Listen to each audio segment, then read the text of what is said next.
નમસ્કાર. તમારી દુનિયામાં સૌથી મોટો ફેરફાર લાવતી એક જ શક્તિ છે ફોકસ. જે વ્યક્તિએ પોતાનું ધ્યાન એક જ જગ્યાએ કંટ્રોલમાં લીધું હોય અને સફળ થવામાં રોકી શકતું નથી. ફોકસ એટલે ફક્ત કોન્સન્ટ્રેશન નહીં, ફોકસ એટલે તમારી માઇન્ડ એનર્જી, તમારા થોટ એક જ ડાયરેક્શનમાં ચેનલાઇઝ કરવી. ઇમેજિન કરો, સૂર્યના કિરણો જ્યારે સીધા પડતા હોય ત્યારે ફક્ત ગરમ કરે, પણ જ્યારે મેગ્નેશિયમ ગ્લાસથી એક જ બિંદુ પર પરિવર્તન થાય ત્યારે આગ લગાડી શકે. એ જ રીતે તમારું માઇન્ડ પાવર છે, પણ તમારા ગોલ પર ફોકસ કરશો તો જ એ માઇન્ડ અનલિમિટેડ શક્તિ બની જાય છે.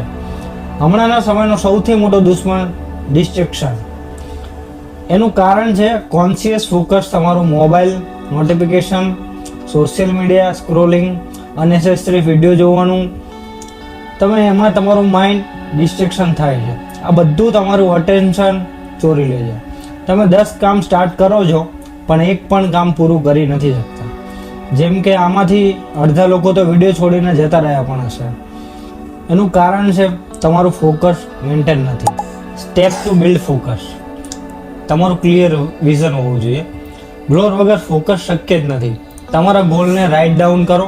તમારા ગોલ શોર્ટ ટર્મ માટે છે, લોંગ ટર્મ માટે છે, એના પર કામ કરો. ફોકસ વધારવા માટે એન્વાયરમેન્ટ કંટ્રોલ કરો. પહેલાં તમારો રૂમ સાફ કરો, ફોન સાયલેન્ટ મૂકો, એક કામ માટે સિમ્પલ સેટઅપ બનાવો, એટલે તમારું મન શાંત રહેશે. એકસાથે ઘણા કામ કરવાનું ફક્ત દેખાવ સફળતા છે. સાચી સફળતા ત્યારે આવે છે જ્યારે તમે એક જ કામ પર પૂરો ફોકસ કરો. Step 2, deep work practice. દરરોજ 2 થી 3 કલાક મોબાઈલને સાયલેન્ટ મોડમાં, પ્યોર કોન્સન્ટ્રેશન મોડમાં કામ કરો. શરૂઆતમાં મુશ્કેલ લાગશે, બટ ગ્રેડ્યુઅલી તમારું માઇન્ડ ફોકસ મસલ ડેવલપ કરશે. Step 3, meditation and mind control. 10 minute daily meditation કરો. મેડિટેશન કોઈ પણ સમય થઈ શકે છે. કોઈ સારી બુક વાંચો, ત્યારે માઇન્ડ શાંત થાય છે, અટેન્શન પાવરફુલ બને છે. યાદ રાખો, વર્લ્ડમાં બધું પોસિબલ છે, પણ પોસિબલ ત્યારે જ બને છે જ્યારે તમારું માઇન્ડ 100% ફોકસ હોય. Bill Gates, Elon Musk, Swami Vivekananda, APJ Abdul Kalam, Virat Kohli, એમના પાસે પણ સુપર પાવર હતી. એમનો પાવર હતો laser focus. Doctor APJ Abdul Kalam માસી મારના સામાન્ય કુટુંબમાંથી આવતા હતા, પણ એમનું ફોકસ DRDO અને ઇસરોના પ્રોજેક્ટ પર દિવસ રાત કામ કરતા બધું ડિસ્ટ્રેક્શન દૂર કરી દીધું. ભારતમાં મિસાઇલ મેન બન્યા અને ભારત રત્ન પ્રાપ્ત કર્યું.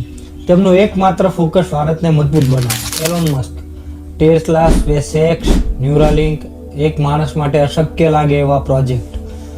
સ્પેસએક્સ વારવાર નિષ્ફળ ગયું, છતાં મસ્કે આખું ધ્યાન, એના પૈસા બધું એમાં લગાવી દીધું. આજે સ્પેસએક્સ દુનિયાની નંબર 1 પ્રાઇવેટ સ્પેસ કંપની છે.